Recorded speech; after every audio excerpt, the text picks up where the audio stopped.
Pessoal, bom dia. Estamos aqui mais uma vez para fazer a apresentação do nosso segundo seminário da matéria de Fundamentos de Bioquímica, ministrada pelo professor Igor.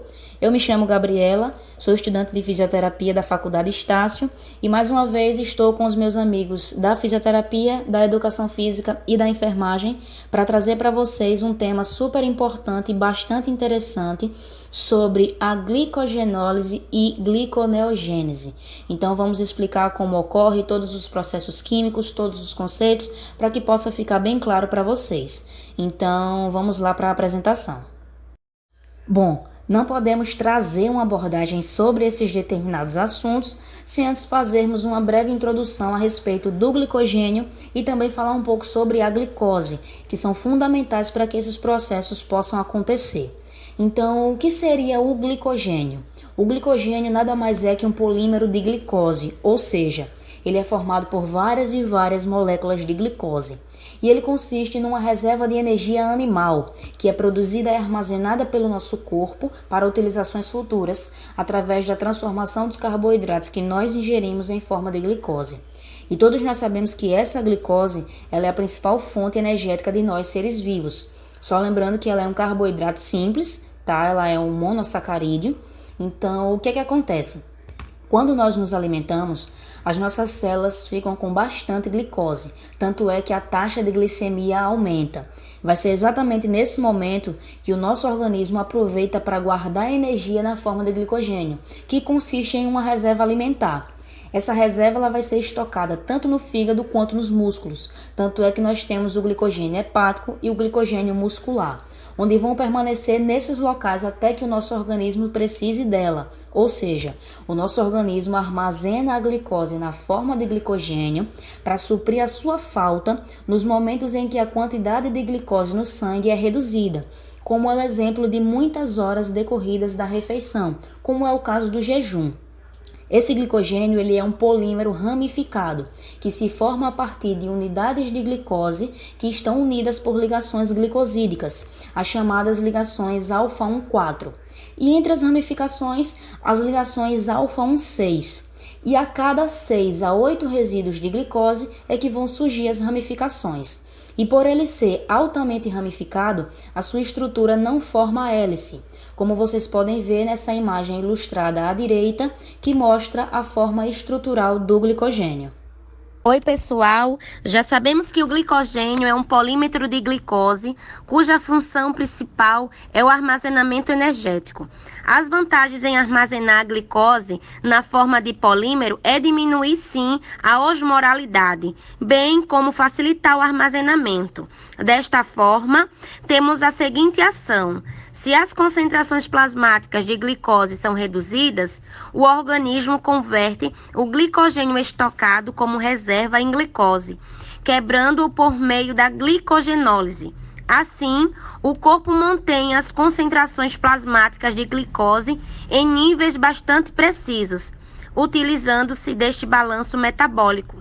Este processo de degradação do glicogênio é ativado pelo hormônio glucagon, que ocorre a nível hepático e muscular, para obter-se energia quando há falta de glicose circulante no sangue. Já no fígado, sua degradação visa manter a glicemia durante o estado de jejum, pelo transporte da glicose livre ao sangue. Já no músculo, a quebra do glicogênio visa fornecer a glicose. Portanto, a energia para abastecer as fibras musculares, possibilitando a concentração muscular quando a demanda energética ultrapassa o aporte de oxigênio. Então, podemos concluir que esse processo ocorre com a finalidade de evitar que indivíduos considerados saudáveis entrem em estado de hipoglicemia, sendo mais comum naqueles que são portadores de diabetes. Assim, a glicogenólise consiste na sucessiva remoção de resíduos de glicose a partir da extremidade não redutora da molécula. Para que tal ação possa ocorrer, o processo conta com a atuação de algumas enzimas que contribuem para a degradação. Isso será citado a seguir. Bom, agora eu vou explicar o processo químico da glicogenólise. Inicialmente temos o glicogênio. Esse glicogênio vai ser quebrado. Dessa quebra vai se extrair uma molécula de glicose, que vai se tornar uma molécula de glicose 1-fosfato. Essa conversão vai ser catalisada pela enzima glicogênio fosforilase, que basicamente adicionou o fósforo à molécula de glicose. Bom, com a glicose 1-fosfato, ela vai ser convertida a glicose 6-fosfato. Essa reação é catalisada por outra enzima chamada fosfoglicomutase, que acaba acendendo o fósforo para a molécula de glicose que conecta ao carbono 6, e assim virando a glicose 6-fosfato. Com a glicose 6-fosfato, ela vai se tornar glicose e vai ser catalisada por outra enzima chamada glicose 6-fosfatase. E assim termina a reação.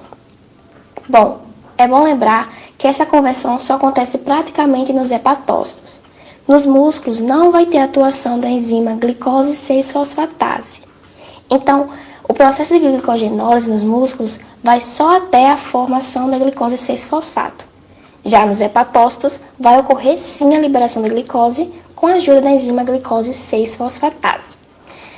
Também temos a atuação de outra enzima que ocorre durante todo o processo, que é a enzima desramificadora, que, como já sabemos, a molécula de glicogênio é uma molécula ramificada, né? Ela é mantida por ligações glicosídicas. E essa enzima, durante a reação, ela vai atuar nessas ramificações, removendo assim os resíduos glicosil. O próximo tema a ser abordado é o tema que vai falar sobre a gliconeogênese, ou a neoglicogênese, como muita gente fala.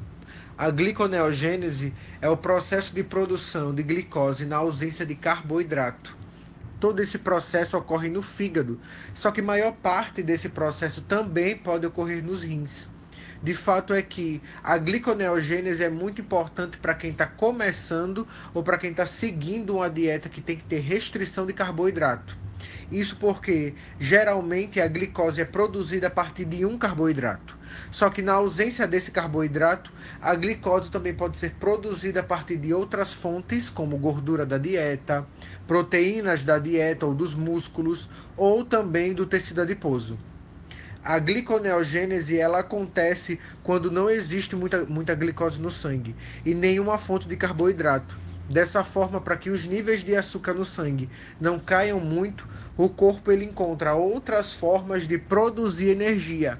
Os carboidratos eles são queimados e liberam glicose, que é aproveitada pelo sangue como fonte de energia para todas as células. Agora, quando a dieta é pobre em carboidratos, o corpo ele usa outros nutrientes, como os triglicerídeos ou as proteínas, para gerar glicose.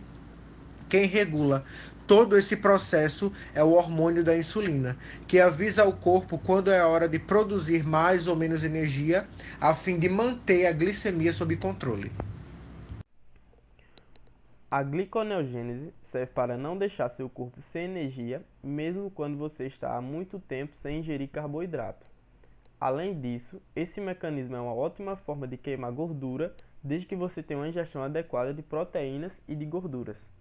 Por usar outras fontes de energia diferentes de carboidrato, a gliconeogênese pode ajudar a perder peso, queimar os estoques de gordura e construir massa muscular.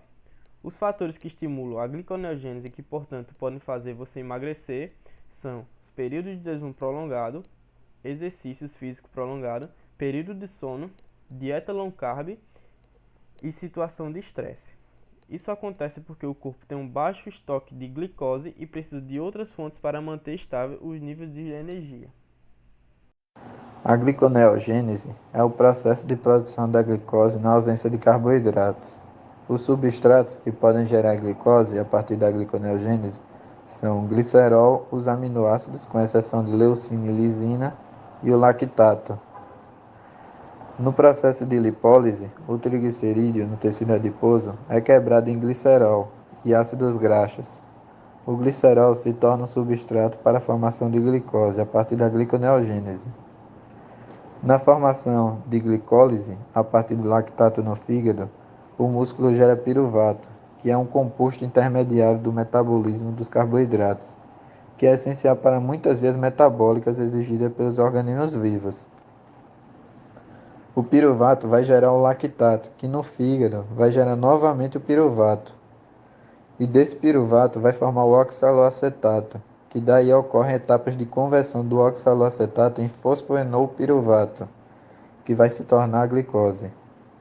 É apenas em um jejum prolongado, onde o glucagon é liberado em maiores quantidades, e dessa forma ativando a gliconeogênese e inibindo a glicose.